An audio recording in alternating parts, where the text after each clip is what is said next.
ሰላም ቤተሰቦቼ እንዴት ናችሁ? ዛሬ በራሳችን ባህሪ ውስጥ ያለ ማስጠንቀቂያ ነውና ሁላችንም ይህንን ባህሪ ካለ ማስተካከል መቻል አለብን ማለት ነው። ስለዚህ ዛሬ የምንነጋገረው ስለዚህ ጉዳይ ነው ማለት ነው።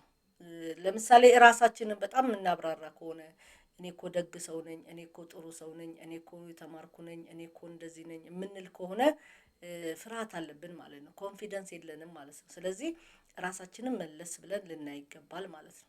እንዳልኩት ማንም ሰው ላይረዳን ይችላል። የተማርን በመሆናችን ደግ መሆናችን ምንበላውን ካፋችን ትተን እንኳን ለሌሎች ማብላት ብንችል ራሱ ምናልባት ሌላ ዓላማ ኖሮት ሊሆን ይችላል ብሎ ነው እንጂ የሚያስቡት ደግነታችንን ሪኮግኒሽን ላይሰጡት ይችላሉ። ሪኮግናይዝ ላያደርጉልን ይችላሉ። ስለዚህ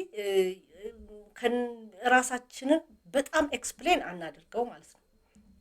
እንደገና ደግሞ የምናደርገውን ነገር ሰው እንዲያጸድቅልን አንፈልግ። ይሄ ማለት ምን ማለት ነው? እንዲህ ማድረጌ ጥሩ ነው አይደል? እንደዚህ ማድረጌ ጥሩ ነው አይደል? እንደዚህ ማድረጌ ጥሩ ነው አይደል? እያልን ሌላውን ሰው አዎ አንተ ያደረከው ጥሩ ነው እያለ ወይም ደግሞ ሙገሳና ሌላ ነገር አንፈልግ ማለት ነው። ከባድ ውይይትን ደግሞ ማስወገድ የሚፈልጉ ሰዎች አሉ። ከሰው ጋር መነጋገር የማይፈልጉ። እኔ አንድ እህት ነበረችኝና በፍጹም ንግግር አትፈልግም፣ በበጎ በመጥፎ በፍጹም ይሄ ዲስከሽን የሚባል ነገር ማሰብም አትፈልግም። ስለዚህ ያው ዲስከስ ያላረገ ሰው ዲስከስ አድርጎ ላይፉን ለመቀየር ለመግባባት ለመተጋገዝ የማይፈልግ ሰው የትም አይደርስም። በየዕለቱ ደግሞ ሌሎችን መውቀስ፣ እኔ እዚህ ለመሆኔ ከሌ ነው ምክንያቱ፣ እኔ እዚህ ያለ መድረሴ ከሌ ነው ምክንያቱ፣ እኔ እዚህ እንደዚህ መሆኔ ከሌ ነው ምክንያቱ የሚል ነገሮችን ሁልጊዜ ከሰዎች ዘንድ የምንሰማ ከሆነ ወይም ደግሞ ራሳችን ችግሮቻችንን ላለመቀበል የምናደርገው ጥረት ስለሆነ መጠንቀቅ መቻል አለብን። ሰዎች ሲንቁንም ደግሞ መታገስ መቻል አለብን። ሰዎች ያለ ምክንያት ሊንቁን ይችላሉ።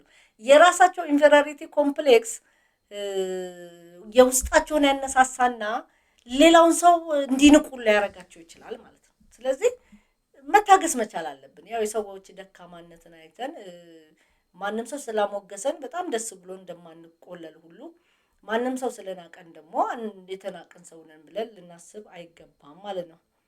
ቃል ገብተህ ደግሞ ቃልህን አታጥፋ። ቅድም ያነሳሁት ነገር አለና ቃል ኪዳንን በጣም ማክበር በእግዚአብሔር ዘንድም የሚፈለግ ነገር ስለሆነ ቃል ኪዳናችንን ማክበር አንፍራ ማለት ነው።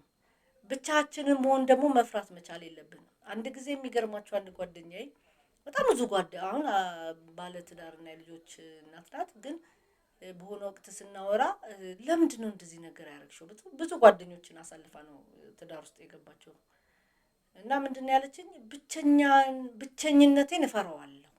በቃ ወንድ አጠገቧ ከሌለ ብቸኝነቷን ትፈራ ነበር። ስለዚህ አንዱ ሲሄድ አንዱ ያ በተለያየ ነገር ሳይስማሙ ሲቀሩ ነው የሚለያዩት፣ ግን ሌላ ትተካለች ማለት ነው። አሁንም እንደዚህ አይነት ሰዎች አሉ፣ ብቸኝነት የሚፈሩ ወንድ ሳይኖር ወይ ሴት ሳትኖር አብረው ኑሮን የኖሩ የማይመስላቸው ሰዎች አሉና እነዚህ አይነት ሰዎች ደግሞ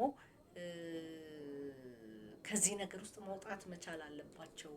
ራሳቸውን ማስተካከል አለባቸው። ሌላው ደግሞ ራስን ከሰው ጋር ማወዳደር፣ ይሄም በጣም ከባድ ነው። ብዙ ጊዜ ሰዎችን እየጣለ ያለ ነገር ቢኖር ይሄ ነው። ራስን ከሰው ጋር ማወዳደር፣ ካበበ ከከበደ ጋር፣ ከኑሯቸው ጋር፣ ከመኪናቸው ጋር፣ ካለን አስተሳሰብ ጋር ልናወዳድረው አይገባም ብዬ ነው የማስበው። ቤተሰቦቼ ይሄንን ነገር ተጠቀሙበት፣ እንድትጠቀሙበት ደግሞ ጋብዛችኋለሁ። ስላዳመጣችሁኝ አመሰግናለሁ።